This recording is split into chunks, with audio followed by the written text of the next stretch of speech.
លក្ខខណ្ឌប្រកួតហាមទាត់ទងហាមខាំក្លឹបត្រចៀកហាមស្ដាប់ទឹកមាត់ដាក់គ្នានិងហាមជេរម៉ែគ្នាអូខេបាទប្រូអូខេប្រូអូខេបុក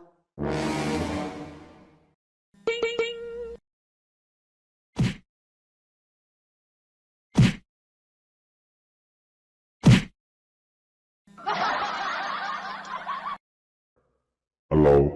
Hello 1 2 3 Hello 1 2 3 Hello Hello ជាបឋម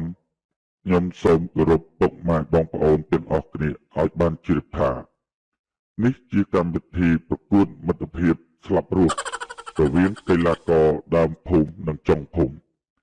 ហើយឥឡូវនេះយើងកំពុងតែរងចាំគូប្រកួតមួយជំហានទៀតអត់ទាន់ឃើញមកដល់ប្រហែលភ័យស្លន់ស្លោរីអាចហើយមើលទៅយើងនឹងធ្វើការរងចាំប្រហែល1ម៉ោងទៀតបើមិនឃើញមកដល់ទីលានប្រកួតទេយើងប្រគល់ឲ្យបង្គោលក្រហមឈ្នះដោយស្វ័យប្រវត្តិ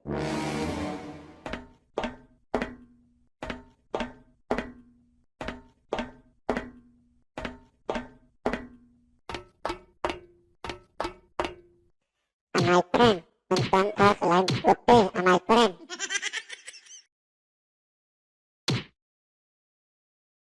My friend អញកាត់អីបានជាវាយគ្នាអញ្ចឹងហ៎អូយចុកណាស់វើយហ៎ឲ្យគ្នាសំទោសផង My friend គ្នាវងវែងស្មារតីអស់ហើយស្មានតែទៅដល់កន្លែងប្រកួតហើយហើយវងវែងដាក់ចាំគោលដៅល្អម៉េចឲ្យគ្នាសំទោសផង My friend មិនអីទេ My friend ពេលប្រកួតវាយគេឲ្យដោយឯងវាយយើងចឹងវើយអូខេ My friend អះចេញដំណើរប្រូ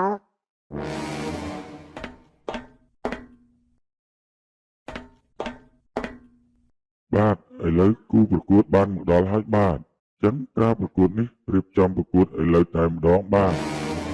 គណៈកម្មការខ្ញុំជូនលុយចំនួន10000រៀលធ្វើយ៉ាងណាឲ្យពួកម៉ាក់ខ្ញុំឈ្នះ មិនអីទេក្មួយពូចាក់ខាងមិត្តភក្តិក្មួយដែរតា My friend ឯងយកឈ្នះអាមួយនឹងឲ្យបានឬអត់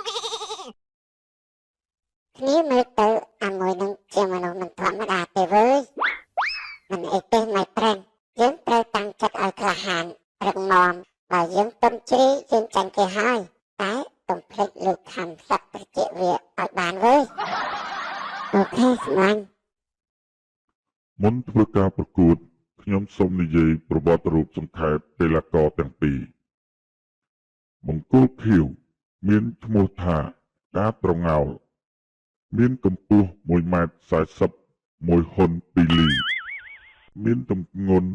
40គីឡូ3ខាំចាស់បន្តិចធ្លាប់ប្រកួតជាមួយប្រពន្ធរាប់រយដងតែត្រូវប្រពន្ធវាយរាប់ភ្លេចរីឯបង្គោលក្រហមវិញមានឈ្មោះថាអាញនរាល់ថ្ងៃរស់ក្នុងភូមិជាមួយគ្នាមានកម្ពស់1.65 ម៉ែត្រនិងមានទម្ងន់50គីឡូ2ខាំកន្លះចាស់បន្តិចធ្លាប់ចូលរួមប្រកួតវងផឹកស៊ីរាប់ភ្លេចតែមិនដែលជួយចេញលុយគេណាម្ដងឡើយអមតិគណៈកម្មការនឹងមកពីណាដូចជានិយាយលើកជើងអង្គក្រហមម៉េចយើងមិននឹងដែរហ្នឹងប្រហែលគណៈកម្មការនឹងចាក់លុយខាងបង្គោលក្រហមហើយមើលទៅ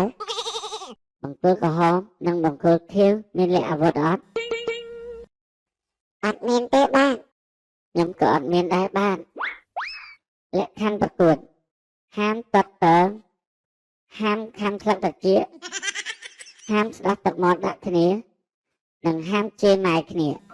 អូខេបាទប្រូអូខេប្រូអូខេបុក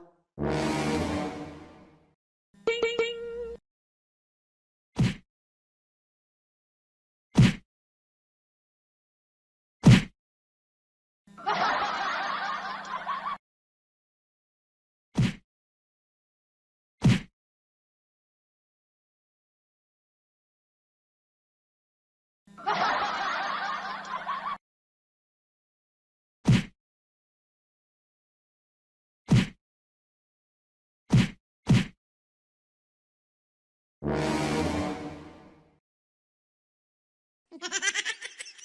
ឥឡូវចាប់ទឹកទី1ហើយឥឡូវទៅសម្រាប់សិនចោះប្រោហាមលួចវាយគេក្រៅខ្នងបើខ្ញុំរមានប្រោឯង3ដងនៅលួចវាយគេទៀតយើងឲ្យប្រោឯងចាញ់គេហើយអូខេបាទបងខ្ញុំមិនច្រឡំបងខ្ញុំសុំទោសបង បាទឥឡូវនេះទឹកទី1បានរត់សัตว์អណ្ដែតបាត់ទៅហើយនៅឡើយទឹកទី2យើងមើលទៅបង្គោលខៀវរៀងឆ្លន់ឆ្លោហើយវើយ My friend ឯងយកឈ្នះអាមួយនឹងឲ្យបានឬអត់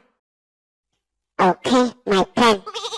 ប្រូវាយបង្គោលខៀវឲ្យស្រាប់ក្នុងទឹកទី2ឲ្យបាន ព្រាមអ្នកឲ្យទឹកចេញក្រៅគូបីសេះទឹកទី2 បុក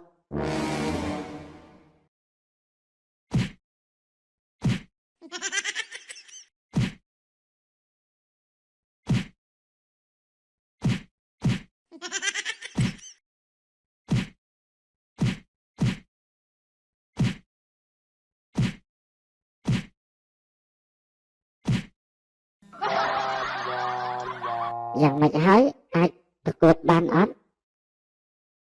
អត់បញ្ហាប្រូ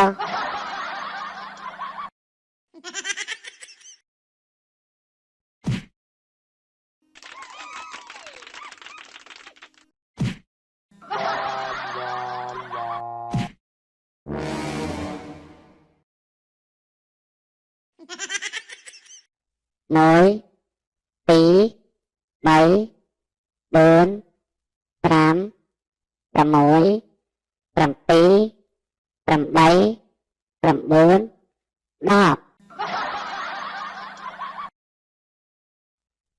បើអញ្ចឹងមកឈ្នះគេបាត់ឯងខំចាក់ខាងវាអស់លុយមកកណោ ប្រូអត់អាចឡើងវាយគេអញ្ចឹងបានទេចុះវិញប្រូ អូពូច្រឡំឲ្យពូសុំទោស បង្គោលខៀវបានផ្ដួលបង្គោលក្រហមឲ្យសន្លប់ក្នុងទឹកទី2